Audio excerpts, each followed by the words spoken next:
November light spilled through the tall windows, bathing the half-finished murals in golden hues.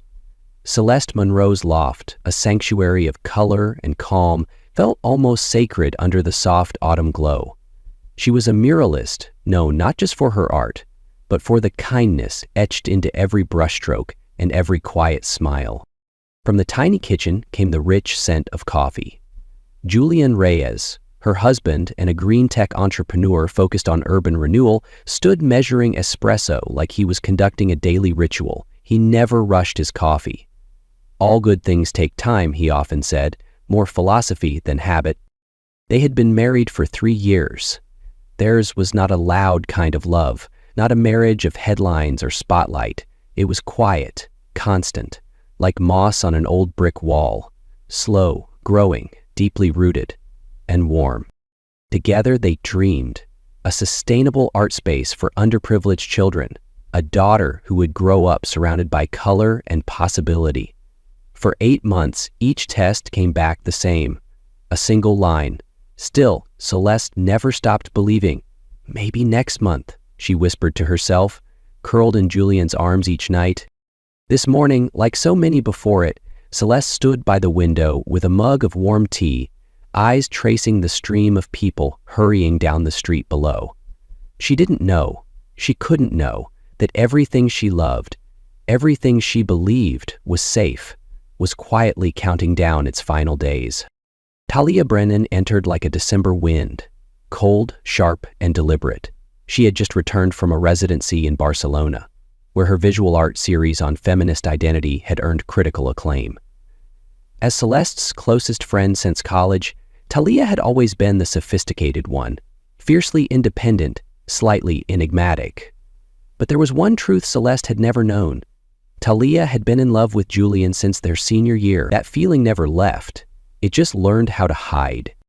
Celeste rushed to hug her, eyes shining like a child's at Christmas.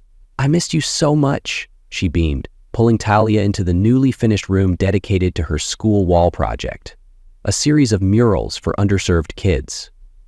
Talia nodded, offered compliments, but her gaze lingered on the mural designs Julian had helped coordinate.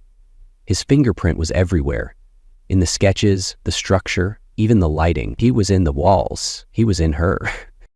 Julian emerged from the back studio, smiling warmly, holding 2 glasses of organic wine. "Talia, welcome home." He was the same, calm, elegant, impossibly kind, but the way he looked at Celeste made something tighten in Talia's chest. "You should bring your next exhibit here," he offered. "We'll host it at our gallery." "I'll think about it," Talia replied softly. She turned just enough to catch his eye, slowly, deliberately, just enough pause to let the moment stretch thin between them, just enough to feel something. She remembered that look. Back in their final year of college, during a seminar on urban art, Julian had once smiled at her after her presentation. She'd carried that smile with her through every lonely exhibition and muted applause. But ever since Celeste, that smile belonged to someone else. At dinner, Celeste spoke gently about their efforts to conceive. A long, uncertain road, still without answers. Julian held her hand the whole time, listening like the world had narrowed to her voice alone. Talia sat silently, fingers tightening around her wine glass. Why her, she thought. She has it all. Respect, success, a man who breathes for her, and now, maybe a child, and me? I'm just watching it all slip further away. She pulled out her phone beneath the table, typing a line into her notes app. When someone else holds the smile you've dreamed of for years, what's left of you? Later, when Celeste stood to grab dessert, Talia leaned in to top off Julian's wine. Her voice dropped just slightly. "Do you remember that Frida Kahlo exhibit in Mexico City? When we went..." Julian smiled politely. "Of course, beautiful trip. I remember every detail." Her hand lightly brushed his glass, holding it for a second too long. Just a look, half a smile. Then she turned away. Julian didn't flinch, didn't lean in, didn't lean out. But Talia noticed something. Celeste hadn't seen it. And that was a crack. Later that night, alone in her pristine, silent condo, Talia opened an old photo album from their university years. There it was, Julian at a library table, lost in his laptop, and Talia a few desks away, staring at him with a hope no one ever noticed. No one, not even him. And now, when everything seemed permanently out of reach, something in her hardened. She was done waiting. If happiness would not open its door for her, she would break the hinges somewhere else. Talia didn't waste time. What had smoldered in her for years now burned too hot to contain. She turned to Damien Frost, a private investigator known in the art world for discretion and results. He asked no questions that didn't matter, and he never flinched at the moral lines he crossed. "What exactly are you looking for?" Damien asked, fingers brushing the edge of his voice recorder like a warning. "Anything that can destroy a marriage," Talia replied, voice steady. "A suspicious meeting, a strange message, something that makes a man stop believing in his wife?" Damien began trailing Celeste. After nearly a month, he found nothing. Celeste painted murals, worked with children, came home, made dinner with Julian. No secrets, no affairs, just the kind of consistency that made Talia's envy burn deeper. So she did what he couldn't. She manufactured the betrayal. She took a photo of Celeste embracing Elias, her cousin, at the opening of an art show 2 weeks ago.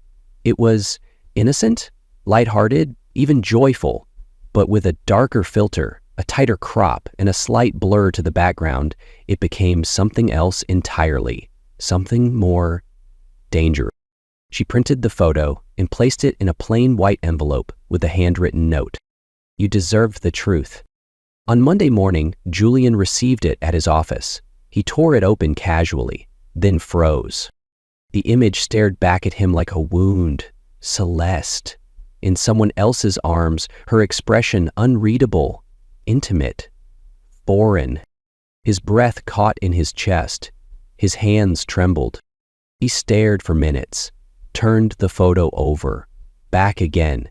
He remembered the night, a gallery opening she said she was attending, with Talia. He wanted to believe. God, he wanted to. But the seed was planted. He didn't call Celeste, didn't ask, didn't confront. He let the silence crawl into his veins, 1 inch of doubt at a time. That evening, Celeste walked into the studio, holding 2 mugs of tea. Her smile faltered the moment she saw Julian, rigid, unmoving, eyes fixed on the table. "What's wrong?" she asked gently. He didn't look at her, just asked, "Who is this?" She approached, lifted the photo, and gasped. "Oh my God, that's Elias, my cousin. This was from 2 weeks ago at the show. Who sent you this?" Julian looked up, eyes red, empty. "That's not the question, Celeste. The question is, why do you look like that with another man?" "Julian, please. You have to believe me. This photo, it's been edited." "Edited?" His voice cracked. "Then why does it feel like my whole chest is breaking open right now? I trusted you with everything, and now you tell me this is just some mix-up? You think I'm a fool?" She stepped forward, desperate. "Julian, look at me. I love you, only you. Please, just look in my eyes." "I have," he whispered, "and I'm not sure I know what I'm seeing anymore." That broke her. She stepped back, the room thickened, air disappeared. "What do you want?" she asked, voice barely a whisper. He stood slowly. "I want a divorce, and I want you out of this house, tonight." Celeste stared, her lips trembled, words bubbled but died in her throat. She didn't cry, she didn't scream. She just turned quietly. Like someone who had loved so hard that when it shattered, even her grief was silent. The door closed behind her. Slow, final. Celeste left the loft on a rainy night. No suitcase, no destination. Just a worn canvas tote holding a few clothes, a travel-sized paint kit, and an old paintbrush. The very first birthday gift Julian had ever given her. The city at night was cold and foreign. Places that once felt familiar now made her feel breathless with grief. She didn't call friends, didn't go back to her mother's house. She didn't have the strength to explain a story she herself still couldn't understand. She found a tiny room in a budget motel on the west side, musty air, peeling wallpaper, water-stained ceilings. The walls didn't ask questions. They didn't expect her to smile. 3 weeks later, after days of nausea and dizziness, Celeste bought a pregnancy test from a corner pharmacy near the bus stop.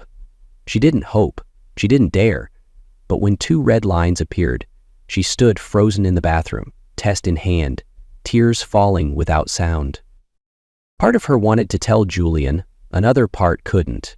He didn't believe her, didn't listen. He had walked away long before she had the chance to say anything that mattered. She chose to keep the baby, a remnant of a love she once believed was forever. From that moment, Celeste worked every job she could find, making coffee in the mornings, cleaning galleries at night, painting school murals during the day.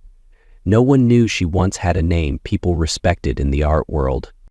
Meanwhile, Julian wasn't himself after Celeste left. He still went to work, still spoke in meetings, still managed green tech projects, but his eyes were vacant, his voice colder each day. He stopped sleeping well. Meals lost their taste. At night, he sat alone in their old studio, staring at the empty space where Celeste once painted, once sang softly under her breath as her brush danced on the wall. Talia didn't rush in. She waited, watched until he was fragile enough to fall, then she moved. She reappeared as the old friend, brought dinner, stopped by late to talk through project deadlines, invited him on long walks under the guise of helping him clear his mind.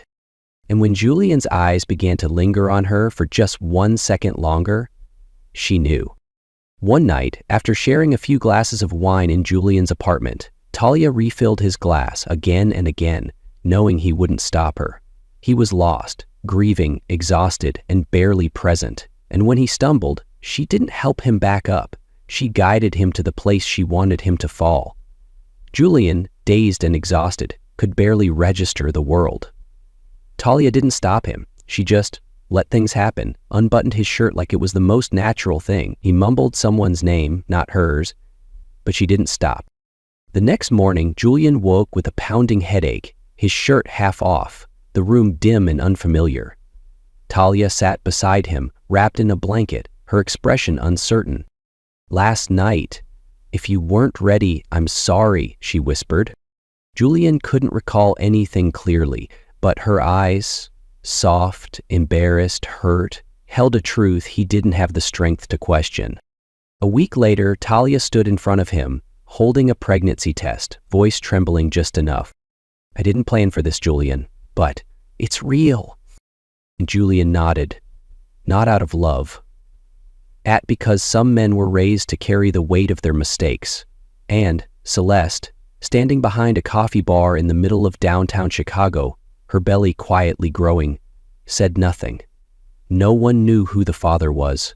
She kept her head down and worked and breathed, like a flower blooming silently in winter, unseen by anyone. Celeste never imagined she would see Julian again like this, not on a quiet street, not at an art exhibit like the old days, but holding a tray of champagne flutes at a rooftop event she didn't even know he was attending. She had taken the catering job through a temp app, a high-end hotel rooftop, high pay. She needed the money, prenatal bills, rent, food, for her and the child growing steadily inside her. 7 months now. Her body ached, her eyes carried exhaustion, but she worked. Silently, invisibly. She wore a black apron, a long coat loosely tied above her bump. She prayed no one would notice, that she could serve drinks, take her tips, and disappear. But fate had other plans.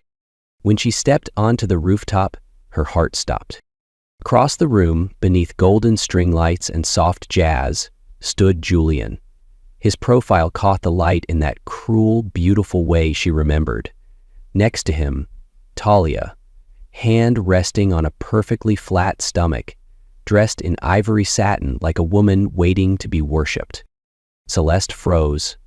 She couldn't breathe. Her tray shook in her hands. And in that moment, Julian turned. Their eyes locked. Julian's world stopped turning. He crossed the floor without a word. "Celeste?" he said, voice raw, disbelief bleeding through every syllable. She wanted to run. Her legs refused. The tray slipped from her hands. Glass shattered on marble. Laughter, music, all faded to silence. Julian's eyes dropped to her stomach. So close now, there was no hiding. "Is it mine?" he whispered. She didn't speak, just nodded. And in that one small motion, Julian's entire world came crashing down. Celeste swayed, her vision blurred. She heard his voice, far, muffled, then darkness. When she woke, she was in a hospital bed. White lights. The sterile scent of bleach. A soft beep, echoing steady in the room. Julian sat beside her, holding her hand, his eyes red with sleepless worry. Celeste turned away. "I wasn't going to tell you," she murmured, "because pity is the cruelest version of love. And I wanted to remember ours without that." Julian leaned forward, voice cracking. "I was wrong. I didn't give you a chance. I didn't give us a chance." Julian sat beside her, holding her hand like an anchor. Her breathing was steady, but his heart raced. The doctor stepped in. "She's 30 weeks along. Both mother and baby are stable, but she needs rest." 30 weeks. Julian's breath caught. That night, the first time they argued about children, was just over 7 months ago.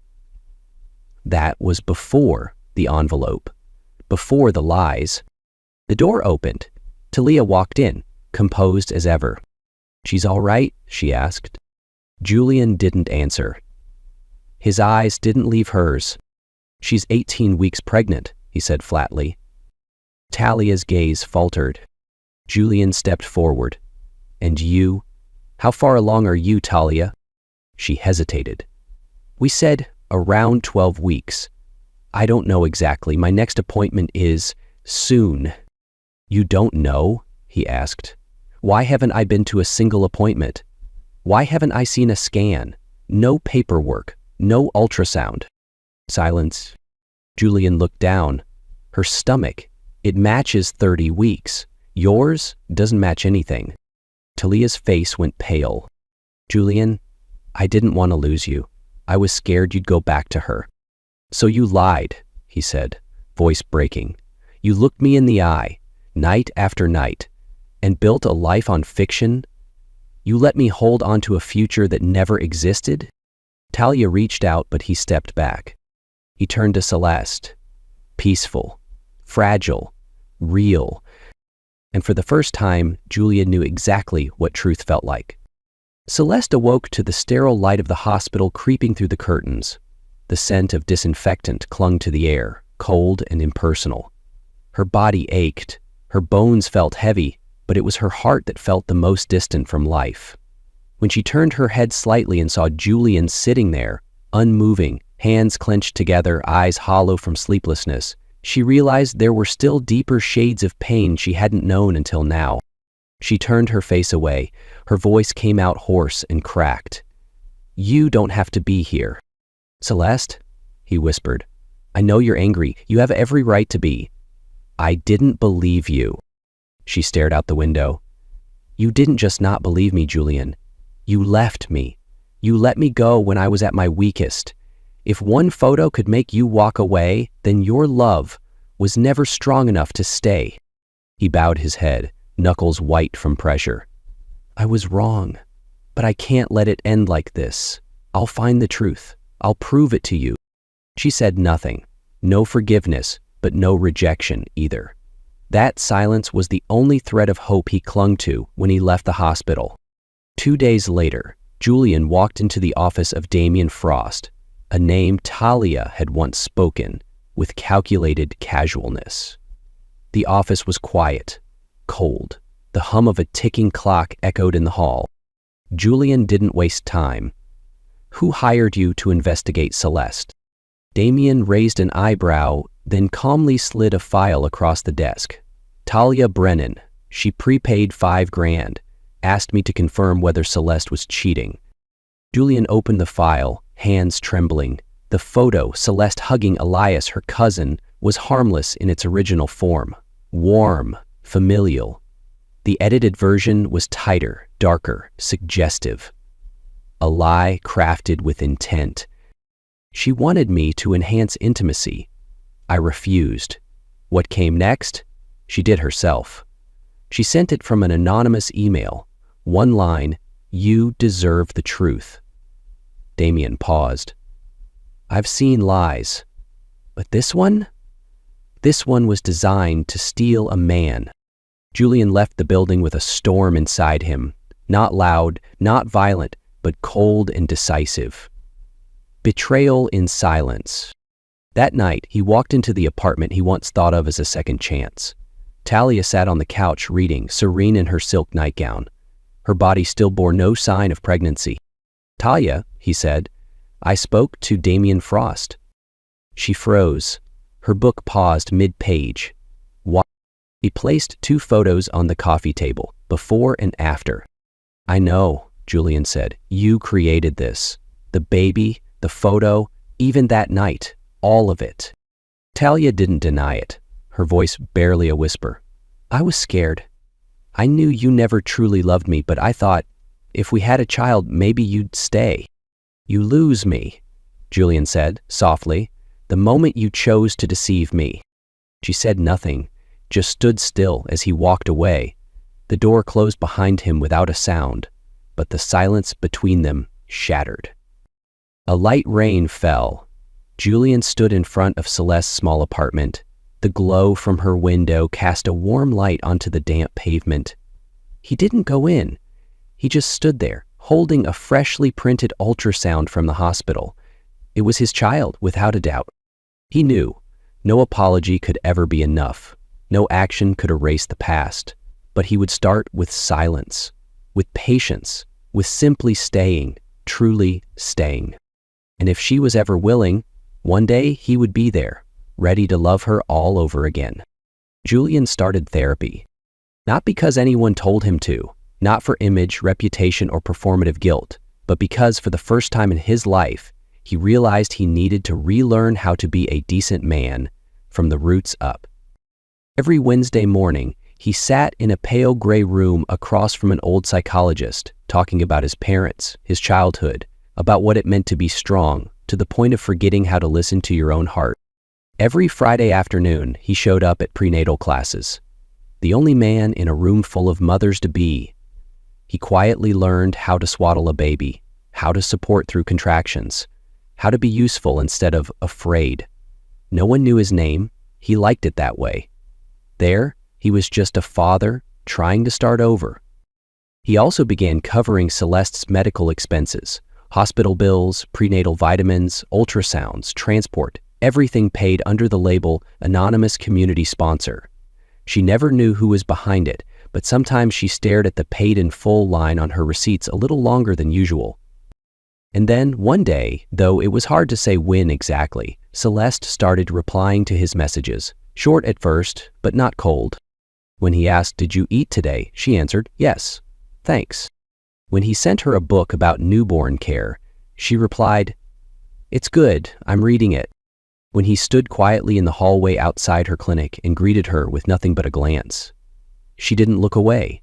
And like that, step by step, she let him come back into her life, not through apologies, but through quiet, patient presence that asked for nothing, except the chance to be there. Then the day arrived. A bitterly cold night in Chicago. The wind sliced like glass. Celeste doubled over in pain, clutching her belly on the porch steps. And as if summoned by instinct, Julian was there, opening the car door without a word. He held her carefully, drove fast, said nothing. But he didn't leave. He waited in the hallway for 11 straight hours. No sleep, no food, just pacing, praying, and standing every time a doctor passed by. At last, a cry broke through. A baby girl, 2.9 kilograms, slanted eyes like her mother, but the forehead and nose unmistakably his. Celeste drifted off from exhaustion. When she woke, she saw Julian holding the baby, arms gentle and still, like he feared breaking something sacred. He didn't say a word, just stared at her, his eyes full of something she had never seen in him before, a quiet, reverent gratitude. "What did you name her?" he asked softly. Celeste looked at the baby, then at him. "Leora," she whispered. "It means light." Julia nodded. "It fits. She is." In the days that followed, he stayed. He cooked, cleaned, made bottles, asked for nothing, demanded nothing. He simply existed beside them, like someone relearning love through service. Celeste saw it all, said little, but she began to smile more, sleep deeper, believe in tomorrow again. One early spring afternoon, with the last snow melted, Celeste took Leora to the park. Julian walked quietly beside them. She paused, turned to him. "You've changed," she said. "Not for me, for you." Julian looked at her, eyes soft. "I just want to be the kind of man our daughter could be proud of." She nodded, a small smile, hesitant, but no longer cold, like a door slightly opening. As Leora laughed in the sunlight, tiny fingers gripping Julian's hand, Celeste knew all wounds, given enough love and time, could be mended. And love sometimes begins again, on a day just like this. This new life didn't arrive like a warm breeze in summer. It came slowly, deliberately, through patience, through quiet tears, through long nights of exhaustion and baby cries. But inside that fatigue, something tender began to grow. Not a return to what was, but the birth of something different. Celeste and Julian didn't go back to how they were. They didn't pretend the hurt never happened. They shared the same small home, rebuilt their trust with new language, truths, small gestures, moments of vulnerability that once would have been buried in silence. Julie restored Celeste's old studio, painted the walls, replaced every lost brush, every bottle of paint. He found unfinished canvases and hung them again, like calling her back to herself. He helped her reopen art classes for neighborhood children, fundraised for a mural project across the city. Gray walls now bloomed with color, with stories, with hope. Celeste began regaining her reputation, but more importantly, she rediscovered her purpose. She no longer painted for applause. She painted because she believed again in the beauty she could give. Julian, in turn, became a father neither he nor anyone else had expected. He learned to swaddle, to soothe, to read bedtime stories in such ridiculous voices that Celeste laughed out loud every night. He was no longer the high-powered CEO chasing milestones. He was a man learning how to slow down, for things no metric could ever measure. One late summer afternoon, the three of them picnicked in the park. Celeste spread a checkered blanket. Julian sliced fruit. Baby Leora, now toddling at 1 year old, wobbled on the grass with a green pinwheel in hand. Sunlight brushed her cheeks, making her eyes gleam like little crystals. Celeste watched them, a quiet lightness in her chest. At one point, she turned to Julian and whispered softly, as if saying it too loud might scare the moment away. "Love didn't save us, we saved it." Julian met her gaze. His eyes held no pride, no guilt, only certainty. Quiet. Steady. "And I'll keep choosing it. Every day." In the distance, Leora tripped and tumbled onto the grass, giggling. They both leapt to catch her, and in the sunlight the three of them became a single, shining thing. And love, no longer a dream, was something they had held on to. Together, and love, no longer a dream, was something they had held on to, together, because this time they chose it.